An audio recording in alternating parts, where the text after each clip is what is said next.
Good morning, everybody. Sorry I'm a little bit late today. Facebook is doing this thing where it's changing all the things and putting things in new places, and I couldn't just start the live video when I wanted to start the live video. So thank you for being patient with me. It's important to me to be respectful with your time, and so I apologize that I wasn't ready right at 9 o'clock. But here we are. And I wanted to say a really big thank you for everybody who's tuning in today. And if you haven't had an opportunity to read my introductory email for today's topic, or if you're not signed up to get them yet, you can do that on my website at www.oneselfcoaching.com.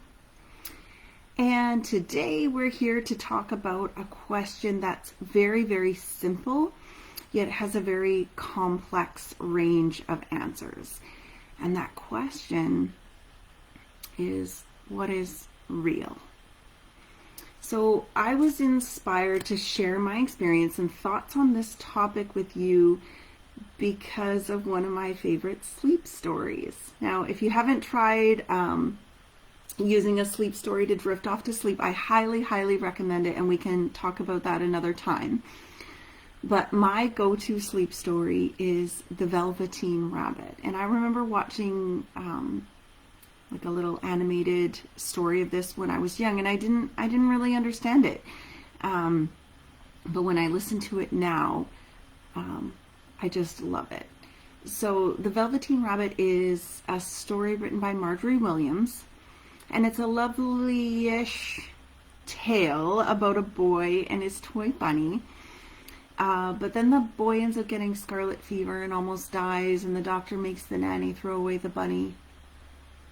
But it's still lovely-ish, right?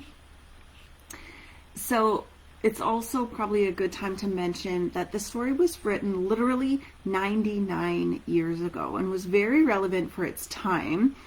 And what's still relevant today are many of the messages that are woven throughout the story. And that's so masterfully done that you're hardly aware that what you're reading or listening to is a parable. So I'd like to read you one of my favorite passages now, and I think this might actually be the passage that made the story so impactful and have such a long life. So this passage takes place in the nursery of a young boy when everything is very still and quiet and the toys have the nursery to themselves. So the wise old skin horse and his friend, the Velveteen Rabbit, share a conversation that embodies both honesty and kindness. So maybe that's why I like it so much. All right, here we go. For a long time, he lived in the toy cupboard or on the nursery floor, and no one thought very much about him. He was naturally shy, and being made only of velveteen, some of the more expensive toys quite snubbed him. The mechanical toys were very superior and looked down upon everyone else. They were full of modern ideas and pretended they were real. The model boat, who had lived through 2 seasons and lost most of his paint, caught the tone from them and never missed an opportunity of referring to his rigging in technical terms. The rabbit could not claim to be a model of anything, for he didn't know that real rabbits existed. He thought they were all stuffed with sawdust, like himself, and he understood that sawdust was quite out of date and should never be mentioned in modern circles. Even Timothy, the jointed wooden lion who was made by the disabled soldiers and should have had broader views, put on airs and pretended he was connected with governments. Between them all, the poor little rabbit was made to feel himself very insignificant and commonplace, and the only person who was kind to him at all was the skin horse. The skin horse had lived in the nursery longer than any of the others. He was so old that his brown coat was bald in patches and showed the seams underneath, and most of the hairs in his tail had been pulled out to string bead necklaces. He was wise, for he had seen a long succession of mechanical toys arrive to boast and swagger and by break their mainsprings and pass away.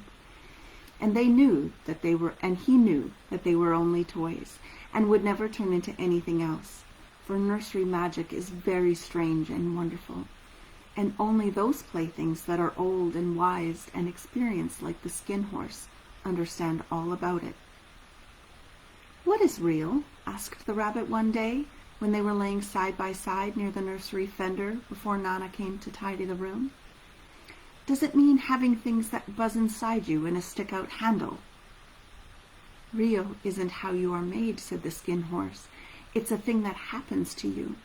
When a child loves you for a long, long time, not just to play with, but really loves you, then you become real." "Does it hurt?" asked the rabbit. "Sometimes," said the Skin Horse, for he was always truthful. "When you are real, you don't mind being hurt." "Does it happen all at once, like being wound up?" he asked, "or bit by bit?" "It doesn't happen all at once," said the Skin Horse. "You become. It takes a long time. And that's why it doesn't often happen to people who break easily, or have sharp edges, or have to be carefully kept. Generally, by the time you are real, most of your hair has been loved off, and your eyes drop out, and you get loose in the joints and very shabby. But these things don't matter at all, because once you're real, you can't be ugly, except to people who don't understand." "I suppose you are real," said the rabbit, and then he wished he had not said it, for he thought the Skin Horse might be sensitive. But the Skin Horse only smiled. "The boy's uncle made me real," he said. "That was a great many years ago. But once you're real, you can't become unreal again. It lasts for always." The rabbit sighed. He thought it would be a long time before this magic called real happened to him. He longed to become real, to know what it felt like, and yet the idea of growing shabby and losing his eyes and whiskers was rather sad. He wished he could become real without these uncomfortable things happening to him. I told you it was lovely, didn't I? So let's just unpack that a little bit. Right from the top, the rabbit feels inferior as compared to the other toys because he's not modern and shiny and kind of the newest thing in the nursery. And this idea is further pressed upon him by the very toys he looks up to. I don't know that I need to draw any parallels to modern day and humans from that. The bunny also associates being real with having moving parts and things inside of you, and perhaps a stick-out handle that could instigate it all. But like the good friend that he is, the Skin Horse gently corrects the rabbit and assures him that real is not at all how you're made. Real is something that happens to you because, spoiler alert, love. Love is what makes you real. And when I think about the human that I want to be, and I think of my base nature, and what I believe to be everyone's base nature, is the nature of love.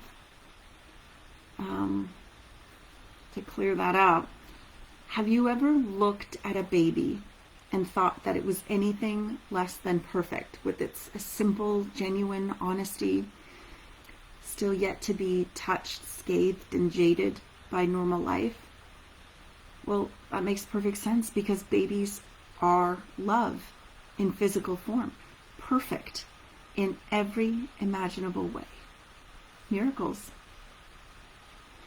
And as life unfolds upon us, things start to change for us humans, and we start to feel this shadow of imperfection sliding over us. And this is when we stop being real, one teeny tiny itty bit at a time. The rabbit gets nervous and asks about the pain. And his kind friend the horse tells him truthfully that, yeah, becoming real hurts sometimes. That's how you can tell a real friend, by the way. They're not afraid to tell you the truth. So, searching for our real selves after a lifetime of pursuing this idea of perceived perfection, can be very difficult and definitely hurt at times. And that's why so few people are actually inclined to do it. Acknowledging that we are still the personification of love right now, despite what we call flaws and imperfections, is so much harder than it sounds. And it can take a really long time, just like the skin horse tells it. The skin horse is also explaining that it doesn't happen to people who break easily or have sharp edges or have to be carefully kept. So think for a second, do you know anybody like that? Who might break easily, have to tiptoe around, maybe has sharp edges that you don't necessarily want to be around, or have to be really carefully kept? Can you see through that facade to their authenticity? And that leads us to think about how authentic we are these days. And where are our sharp edges? Where should people tread lightly around us, and why? The horse continues to explain that becoming real involves a loss of most of the things that we believe make us real. A lush head of hair and big bright eyes and a body with tight joints, right? But these things actually don't matter at all, because once you're real, you can't be ugly. So I'm going to take this opportunity to invite you to think about the most authentic person you know. Just run a little roll call in your mind there, and think of someone who you feel is authentic. They're probably a person who can share their experiences and genuine vulnerability with you without shame. Now, close your eyes and picture their physical body. How much of their time and attention do you think is maybe spent on preparing for how they're going to be perceived by others? It's been my experience that the more authentic people are, the less they're concerned with how they appear to other people in all kinds of facets. Now, this isn't to say that they don't care how they look or that they're slovenly people by any means, but I'm referring to people who show up the best they can at any given time. And it could be that they're in a really beautiful suit, a cocktail dress, or really knocking their own personal style out of the park. But perhaps they're in their pajamas and holding a box of Kleenex. Or they haven't had time to take a shower in 3 days, and they've got dark circles underneath their eyes. The authentic people I'm referring to are beautiful not because of how they appear to be, but because of who they are. And their appearance doesn't interfere or override with that perfection. And to me, that's what real is. It's having the confidence to be who you are as you are. Now, I wear masks sometimes, filters, if you will, of how I wish people to perceive me. I believe that most people do. And as I'm traveling my path to self-mastery, I'm trying to shed those masks so that I can be me in a confident way, despite my fears about how others may perceive me. Because it's exhausting trying to play all the roles that we believe that we need to. Switching those masks is tiring. I also try and remind myself that I cannot be ugly except to those who do not understand, and that the work of becoming real lasts forever.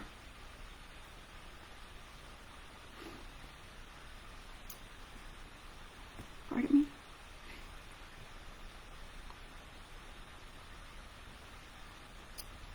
I'm only real enough now, at this point in my life, to be able to have these kinds of conversations with you, to get out here and put myself in a position where people can say whatever they want to themselves, or kind of behind the scenes, or make comments anonymously or not. And I'm only able to do that now at this particular moment on my path to self-mastery because of the work that I've done. And it's not easy, obviously, every day to get out there and just be who you are, particularly when you have expectations of yourself, high expectations of yourself. Shedding those masks that you believe make you better or more or perceived as perfect to the different people is very, very difficult.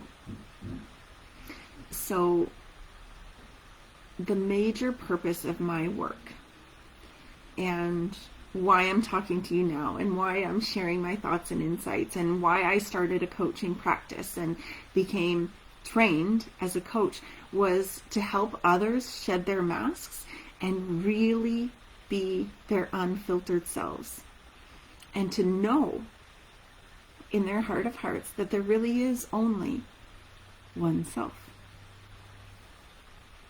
So I'm really glad that you were here with me today, and I hope that you find some value in my musings.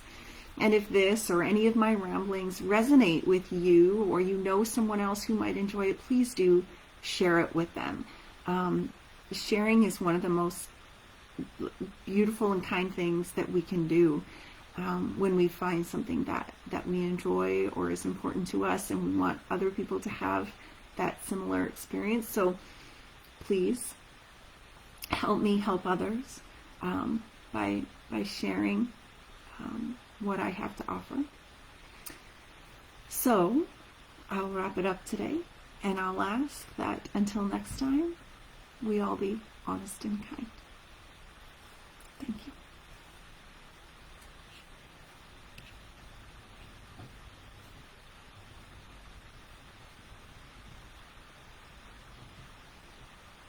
It's taken me a minute to find the button to end this.